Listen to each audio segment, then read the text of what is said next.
Hi, my name is Nitiwat, who is the author of the article Yes, Leda and the Swan, the reading and rereading from Motte's painting. Uh, and this presentation is for liberal art of the future, changes and challenges in research and pedagogy on 26 to 27 July 2022. The selected text mainly there are only two texts that I chose to study. First, it is Sonnet by William Butler Yeats, Leda and the Swan, and the second one is a painting by Henry Paul Motte with the same name, Leda and the Swan, as you see a small picture here. For the abstract, Leda and the Swan is a well-known Greek mythology about Leda, who is raped by Zeus in the form of a swan. Despite Leda's emergence for a very short time, the narrative's fascinating and memorable image of the sexual intercourse inspire various creative artworks such as paintings, sculptures, and poetry, as though Leda and the Swan was a space of creativity. And among those works, one of the most outstanding pieces is William Butler Yeats's sonnet, Leda and the Swan, which was meant to refer to the Irish context, according to the poet's own statement. Regardless of the poet's background, this research paper principally involves the course reading of Yeats's Leda and the Swan, along with Henry Paul Motte's painting, which paints Leda as a black and not white Leda. From Motte's presentation, Leda appear as representative of African slaves, thereby extending the poem's interpretation to cover the colonization not only of Ireland, but also of the Americas, where African slaves were exploited. As a result of the color Leda, the paper seeks an alternative way to read Yeats's Leda and the Swan as a metaphor of the exploitation of African slavery. And so the first point is the previous reading from the poet's intention. So for those who haven't read the poem yet, I will read it once, and I must apologize in advance for my accent and incorrect pronunciation. A sudden blow, the great wings beating still, above the staggering girl, her thighs caressed by the dark webs, her nap couched in his bill. He holds her helpless breast upon his breast. How can those terrified wake finger push the feathered gory from her loosening tie? And how can body let in that white latch, but feel the strange heart beating where it lies? I shudder in the noise and dangers there. The broken wall, the burning roof and tower, and Agamemnon dead. Being so caught up, so mastered by the brute blood of the air, did she put on his knowledge with his power, before the indifferent beak could let her drop. Okay, so before the analysis of the poem, closely listening the poetic structure is an inevitable step for analyzing a poem. In the case of Yeats's sonnet, its lamb scream draws on the ironic imagery of romance and violence and the change of narrative tone. The poem is combined with two forms of sonnet. The first two quatrains here are Shakespearean, AB, AB, CD, CD, but the last six lines are a pentatonic such that EFG, EFG. The mixed use of the two traditional lamp screams signify the attempt to display an ironic image between traditional romance and sexual violence. Even though Leda and the Swan seems to be an act of making love, But the unusual use of the two traditional lamb screams points out that this act is not presenting romance, but presenting violence. And apart from the mixed use of lamb scream, the shift in lamb scream also uh, parallels the alternation of the poem's mood from descriptive tone into critical or more serious tone. While the first 8 lines in the form of Shakespearean sonnet here meticulously set up the narrative, but the last 6 lines in the form of Petachin step turn out to critically examine consequences of the rape, like after a shudder in the loin and then just there, which means the orgasm. The act leads to the broken wall, the burning roof and tower, and Agamemnon dead, which is the outcome of the Trojan War. Next point is feminist view. Through several contrast description between Leda and Swan, feminist reader may pay attention to the power dynamic between Leda's passivity and the Swan powerfulness.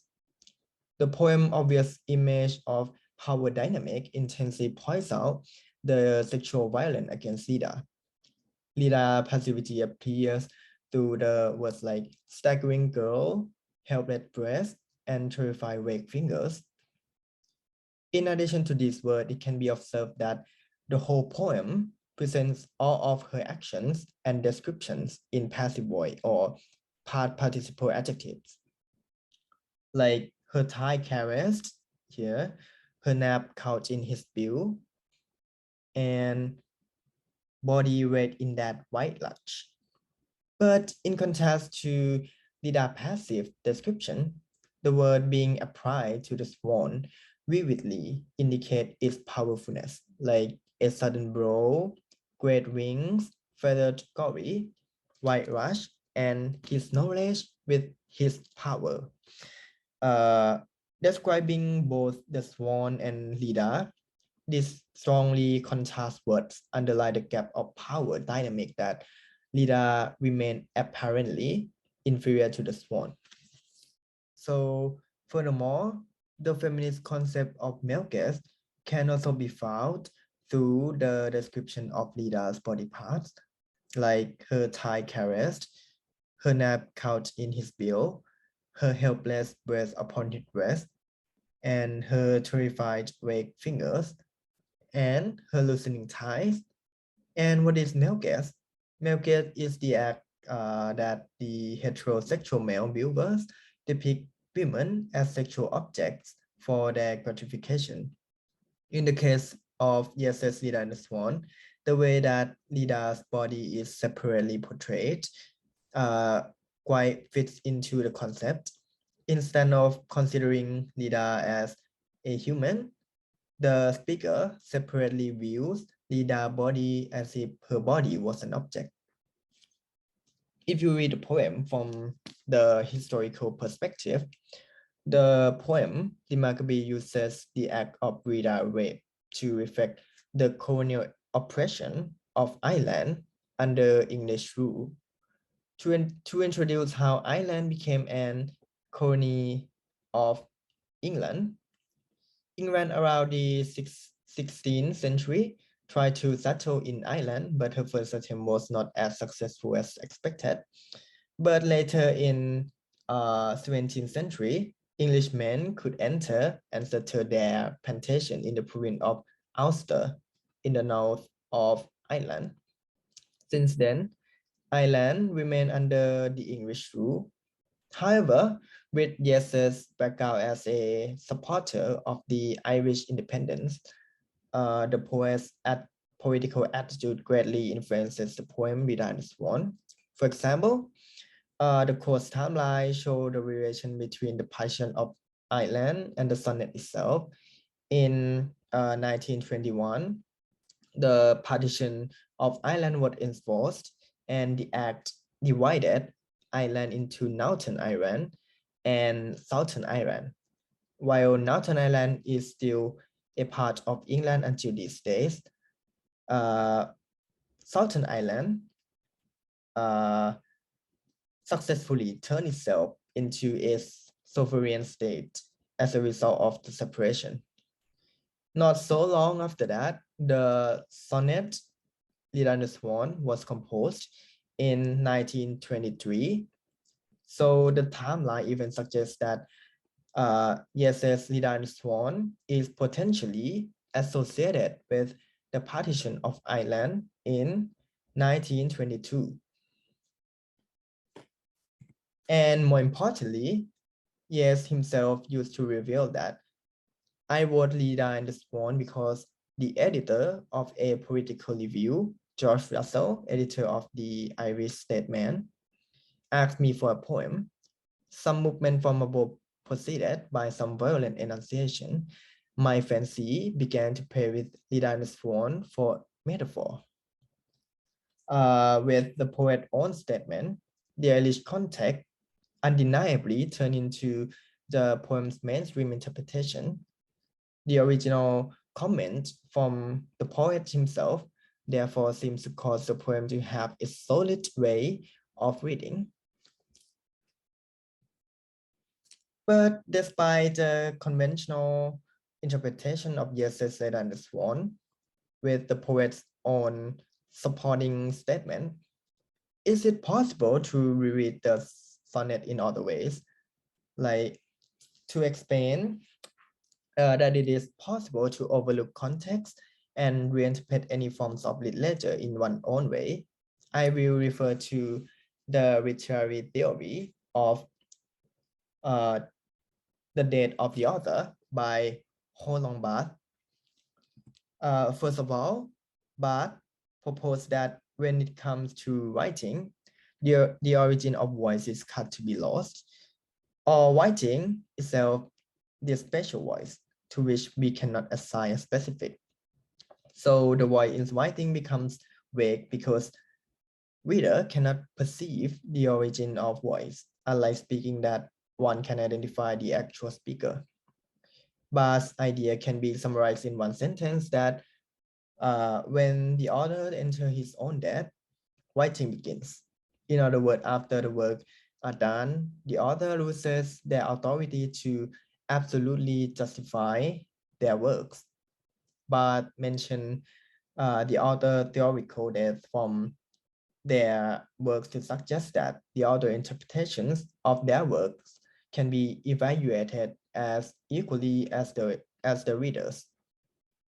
But continue that it is language we speak, not the author, which implies that it doesn't matter what the author rather said about their works. But what is more vital is how the reader interprets and understands the work. So although the poet himself disclosed his original intention behind the writing of Leda and the Swan, but concept encourages me to leave the sonnet original interpretation behind, and then I can aim to open-mindedly read Yeats' Leda and the Swan again in my own version, in my own understanding. From now on, just forget the context of Ireland, so there will be alternatives to read the poem. As introduced in the beginning of the paper, the story of Leda and the Swan appears for a very short time in Greek mythology. However, this short but remarkable scene strikes many artists' eye to create an endless series of artworks based on this brave narrative. And more importantly, each work has their own interpretation, like different artworks have different views on the narrative. From this point, I leave the conventional meaning of Yeats' Leda and the Swan in order to reinterpret or reread the sonnet along with Henry Motte's painting that portrays Leda and the Swan as a visual narrative. And Motte's work paved way for the poem to the context of slavery during the colonization. By depicting Leda as a Black woman, Motte's painting Leda and the Swan provide a new interpretation and context to the sonnet. Like Leda represent African slaves whose freedom were raped, and the Swan represent European colonizers in the Americas. And in Motte painting, there are visual components such as Leda gesture, the unclear lines, and the fast-fading space that may suggest the image of African slaves. First of all, Leda's sitting posture here vividly reveals her powerlessness and submissiveness to the swan, just like how Yeats depicted Leda throughout his sonnet. In a sense, Leda's passiveness parallels how those African enslaved captives were submissive and helpless. At the same time, when the swan's bill as a phallic symbol caresses the middle of Leda's chest, the painting seems even more erotic, and the image of sexual assault becomes more intense. This emphasizes the violence of Leda's slave or enslavement of African people. In addition to the posture, the portrait here presents love and unclear lines. The vagueness of the light might hint at Leda's confusion, and meanwhile, African enslaved captives' perplexity. After having been captured and enslaved, the captive could not foresee their brutal and helpless futures. They were not able to deny facing with the uncertainty of life. And in a way, the burning brush strokes parallel the captive's feeling of fear and confusion. And lastly, space in this painting greatly affects the viewer feeling. Like here, the portrait provides a deep space, which offers a sense of three-dimensional depth. The viewer can see that Leda is in front of the background. Nonetheless, the dimension is so unclear that the painting rather seems flat and tight. While wide spaces give a sense of comfort, but narrow or flat spaces give a frustrating sense. The image of this uncomfortable space then indicates Leda or the captive's condition that she feels uncomfortable about the situation, which refers to the rape or the enslavement. And okay, before the course reading, I may claim that I will not elaborate on the matter of rape and violence because that concept is quite similar to what I presented in the point of the previous reading. However, in this part, I will mainly point out some words that can be hints about my alternative reading, which is Leda and the Swan that represents the image of slavery during the colonization. With the alternative interpretation from Motte's work, the same words in the essay's poem present the new significances. The painting then adds new interpretation to the poem, like the great wing beating still, line 1, not only portray the great arrival of the swan, but also provide an oxymoron, either the wings are beating or still, and if the wings were moving and not moving at the same time. In this case, the oxymoron might suggest nothing. Otherwise, the words beating and still might be switched in order to just let still rhyme with bill. So the line gives a depiction that the swan's wings are still beating while the swan is above Leda. Yet, instead of regarding the wings at the swan's wings, the oxymoronic depiction of the great wings beating still looks like the wing cells of slave ship. The wind blows and makes the cell fluttering or beating, but the cells are fixed to be still in their positions. Like next to the first line that I argue that it illustrates the cell of slave ships, the second line goes on that above the slack-winged girl, her thighs caressed, which depict that Leda is helplessly stuck under the swan. However, this portrayal reminds me of the process of slave trade, like resulting from the discovery of America.